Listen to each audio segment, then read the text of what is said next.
Howdy guys, welcome back to another one. I had a request to do some more 28 gauge buckshot, so that's exactly what we're doing today.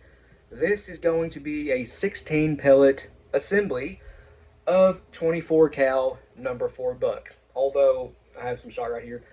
Remington number 4 buck is actually 23 cal. So anyway, this is basically just a souped up target assembly, game assembly, you know what I mean. So, we're using a Fiocchi with a Fiocchi primer. If you don't have Fiocchi primers, well, what I suggest doing is getting a primer pocket conditioner and swaging the primer pockets back down if you just have Fiocchi hulls. Or if you have Shadites, just use a Shadite hull. Although, I've used Federals. Any straight wall hull will work here. So, or you could just get a socket set and use a 1/4 inch drive and a 7/32 socket and just use that as a primer pocket conditioner. Anything just to beat the bottom of the hull a little bit to get it to swage down the hole enough for an American size primer or American primer to fit the hole. Anyway, enough about that. The wad we're using is the Claybuster red wad. I do not know its proper nomenclature, but it is just the Claybuster red 28 gauge wad for AA HS hulls, non-tapered.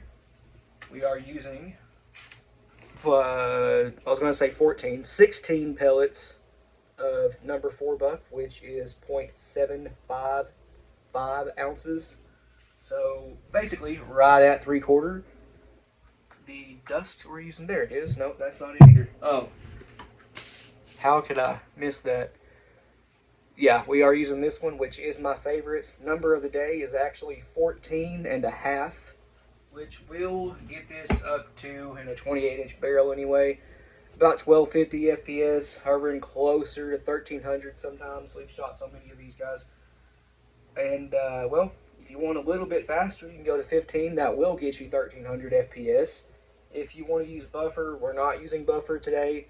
But if you want to, maybe drop it down to 14, 1200 FPS with buffer. It helps pattern out a little bit, but with a full choke, 28 inch barrel, 28 gauge obviously, at 30 yards, these will hit in a pattern about the size of a beach ball. So great for coyote, which is what this is intended for, coyote. I always try to come up with what would be the intended purpose of this assembly. Sometimes they're just for fun. To be honest with you guys, sometimes when you see me doing stuff here, it's just because I like putting together shells. They don't need a specific purpose. You guys can use them for whatever you want, within reason, hopefully within reason. And, yeah, they just don't need a specific purpose, but I do that anyway, just for the sake of the video. I call this a good coyote assembly. It ain't got to be for coyote. It can be for home defense for all I care, all you guys care. It'll work fine for either. Just don't absolutely need it because this is for straight wall hulls, but I like to pinch out the gas seal of most Claybuster wads, even if, again, they are for straight wall, and I'm putting it in straight wall, just to make sure I get a proper seal. But what I was saying a second ago, something like this might be great for home defense. Number 4 buckshot, people use that all the time for home defense. 16 pellets of it going between 1200 and 1300 FPS. I'm having problems getting that in here. I flared it out too much. That would be a great home defense option, in my opinion. Very small, lightweight shotgun. Need one of Gary's tampers. There it is. 1/2 inch tamper from Gary Caskey. Wad tamper, Gary.Caskey. Sorry, Gary.D.Caskey at Facebook.com. Caskey. Gary makes all kinds of stools. Wad tampers. He calls them wad nudgers. Wad trimmers, hull trimmers, wad splitters, all kinds of stuff. You guys go check him out. But anyway, what I was getting at there is I feel like a 28 gauge would make an excellent home defense option, especially if you got like a semi-auto with a, I don't know, 24 inch barrel, let's call it that. That might be like a Super Black Eagle 3. Might make a great home defense option with this. Again, low recoil, lightweight shotgun, not a lot of noise. Might work out great for you. Anyway, now we need 16 pellets of number 4 buck. Again, I'm using full 24 cal number 4 buck, not 23 cal Remington number 4 buck. Although that stuff's great too. Thanks Martin for the shot, by the way. But I just drop these in, shake them around a little bit until they stack by twos, which is, there it is. Stack by twos. That'll get you the best pattern. These will somewhat, it is kind of tight. Stack by threes in the Claybuster wad here.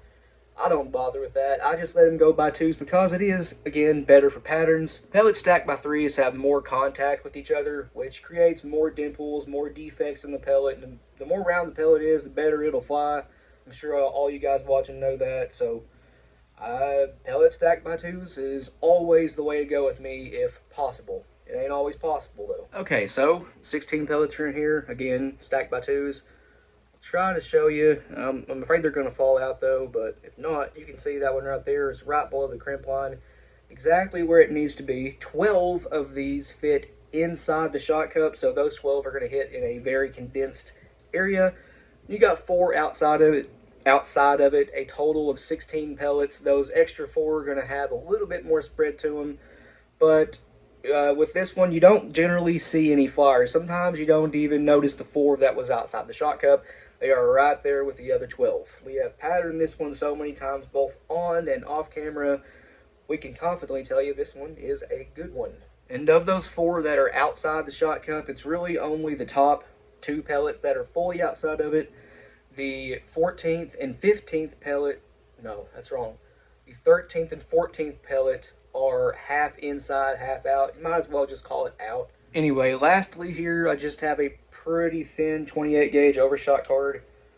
Yeah, that's 28 gauge. I thought that was 24 gauge for a second. But anyway, this has a 6-point fold on it. So I have my GOP. Let me turn this a little bit. This is a GOP 6-point 28 gauge pre-crimp. And all you want to do if you're using these is the crease in the crimps right here. Line that up with the indexing lines on the crimp starter, and you should end up with a pretty well pre-crimping. There you go. Worked out just fine. It's sort of just like using a Lee Lodahl, except you have external indexing lines whereas with the Lee Lodahl, the pre-crimp tubes, they come in 6 or 8. You gotta know which one is which, the 6 or 8, and which way you need to have your hull indexed with a crease facing you or a point facing you. But anyway, ready for the Rebasator now. Make sure I have this lined up right, because otherwise it'll just smash the hull. And that's what we don't want. This came along just fine. The Rebasator did its job very, very well. Now this is ready for a BN2, BN3, 4, 1 OMV crimp finisher. Any sort of crimp finisher you have to, well, finish the shell. And it's done. Alright, here's the end result. I hit it with the BN2. As you can see, I could have used a little bit more of an overshot card. That one is a little bit dished in, but not too bad at all. No chance of that ever popping open, and there's no buffer in it, so it doesn't really matter what the crimp looks like as long as it'll feed, cycle, whatever.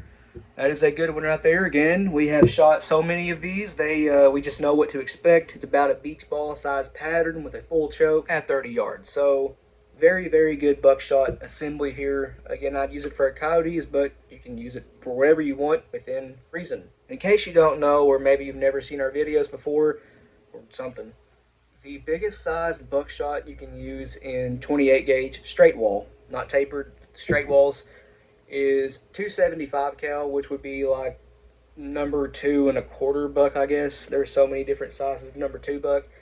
It goes technically all the way up to 29 cal, which BPI calls number 2 1/2, although it's not really 2 1/2. It's I call it number 1 buck. But anyway, 275. It's real close to 270, which is true number 2 buck size. So you might as well just call it number 2 buck is the biggest size you can use in 28 gauge. I know I got overly technical with that, but that's just the way I like to run. I know someone's probably going to ask this, so if you have new 28 gauge hulls, do everything the same, maybe go up half grain more. If you want to roll crimp, you can roll crimp this too. I know someone's going to ask this, so yeah, you can roll crimp this too, although I would use a bit thicker overshot card. That little thin one I put in here was for a fold. If you put something that thin in it, you're going to end up with a pretty deep set roll crimp. So maybe go with an entire nitro card, maybe 2/3 of a nitro card. Not really sure. But yes, you can roll crimp this too. In fact, if you want to roll crimp this and you want to keep relatively the same speed, bump it up half a grain, maybe 15 for a roll. If you didn't know, roll crimps produce less pressure and less velocity, not by much, but a little bit less psi and speed than a fold crimp, if the data's the same. Anyway, I feel like my crimp looks pretty dang good. It actually kind of reminds me of the Mech 28 gauge press I've used, but yeah, it looks just like it. So I guess I'm going to end this video here. Please like and subscribe. We always appreciate that. If you have any questions or comments, leave them down in the comment section below, and we'll get back to you. And if you want to, go check out our Patreon. It's as low as $1 a month. You guys get early access to content. A link to that, as well as a link to our Instagram, Rumble, merch store, and Patreon. You know what I mean. All that stuff will be in the description below. But other than that, you guys take it easy, and we'll see you in the next one.